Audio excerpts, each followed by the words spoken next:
Bismillahirrahmanirrahim. Assalamualaikum warahmatullahi wabarakatuh. InsyaAllah hari ini kumpulan kami akan menerangkan berkaitan ketaksiran pendidikan iaitu pembinaan JSU. JSU adalah singkatan kepada Jadual Spesifikasi Ujian. Kita pergi kepada konsep JSU.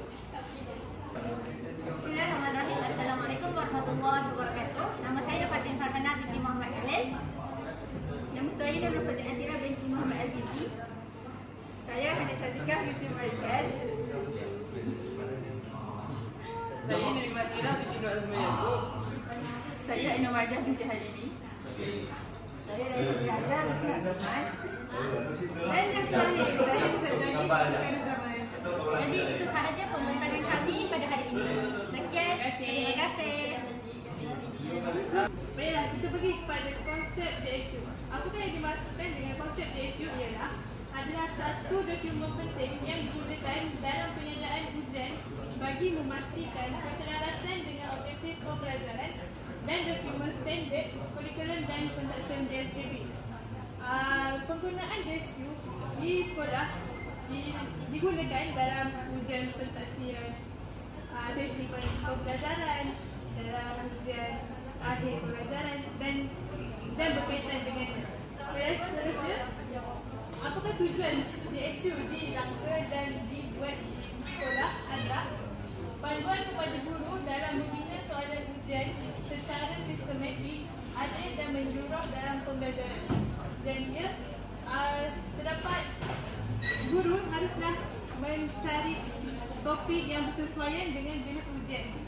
Yang kedua, kepada elemen yang hadir dalam JSU. Yang pertama adalah hasil pembelajaran ini dinilai bentuk soalan objektif ataupun subjektif, tahap kesukaran soalan dan penentuan mata untuk setiap bahagian. Jadi dalam setiap soalan itu terdapat banyak jenis soalan seperti objektif, subjektif, sifat kosong, bulat dan warna dan sebagainya.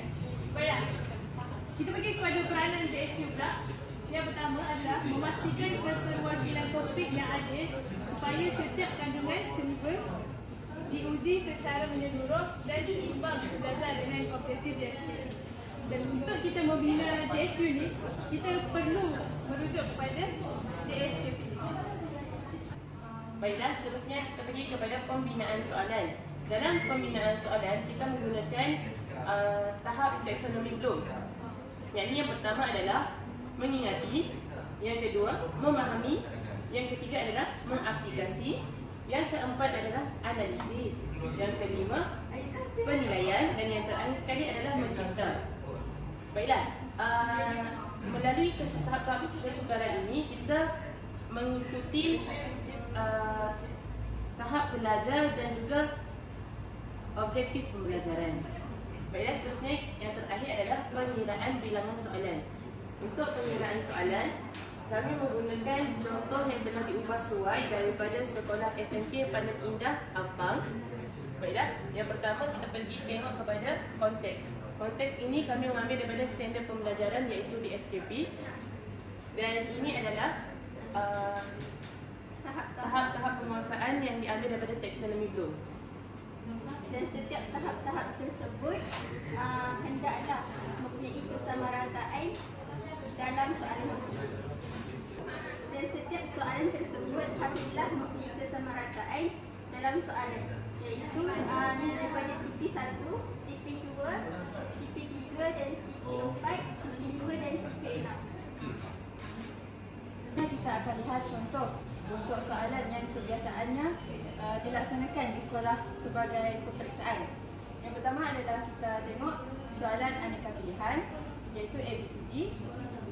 Seterusnya adalah soalan struktur dan kemudian adalah soalan essay. Seterusnya kita beralih pula kepada contoh soalan dan justifikasinya. Baiklah, contoh soalan pertama kita lihat. Soalan ini merupakan soalan daripada C1 mengikut taksonomi Bloom. Ia hanya untuk menguji kefahaman pelajar dengan mengingat. Bentuk soalan pula ialah soalan objektif aneka pilihan, alif bata, sub. Dan ia adalah merupakan kemahiran berfikir arah tuntas.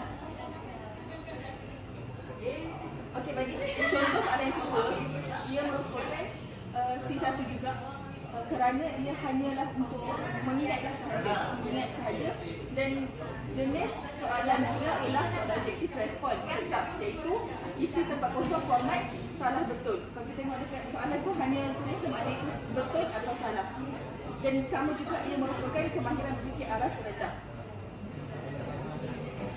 Dan soalan ketiga ni merupakan soalan C2 dalam teks learning itu, iaitu memerlukan pelajar untuk memahami perbezaan antara dua perkara. Kalau tengok di soalan, perbezaan merupakan keyword penting dalam menentukan ia merupakan C2. Jenis soalan pula adalah soalan subjektif struktur. Dia arah sederhana. Dan kita pergi pada contoh soalan yang seterusnya. Kita lihat pada soalannya.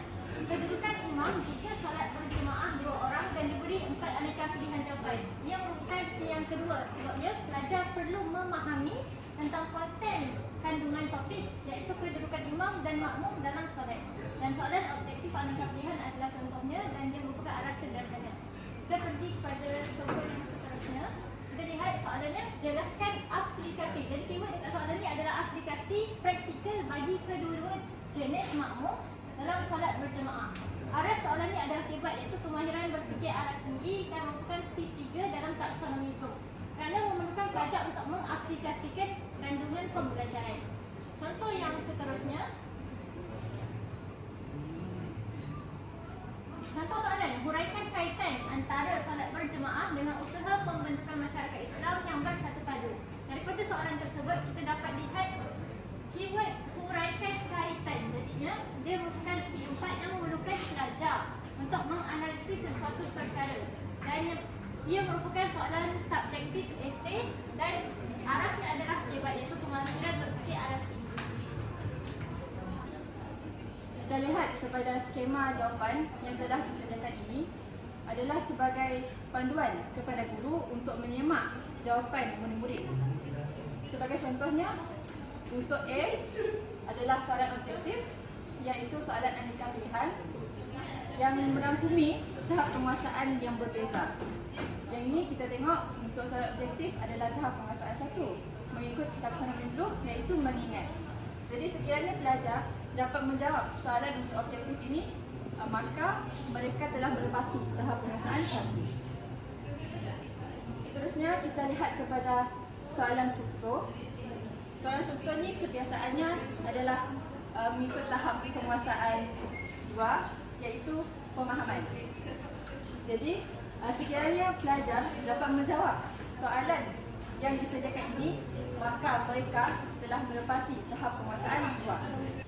Secara keseluruhannya, skema jawapan ini mengandungi tahap 1 sehingga tahap penguasaan 4. Tahap penguasaan yang pertama adalah mengingat, tahap penguasaan kedua adalah memahami, tahap penguasaan ketiga adalah mengaplikasi, dan tahap penguasaan 4 adalah menganalisis.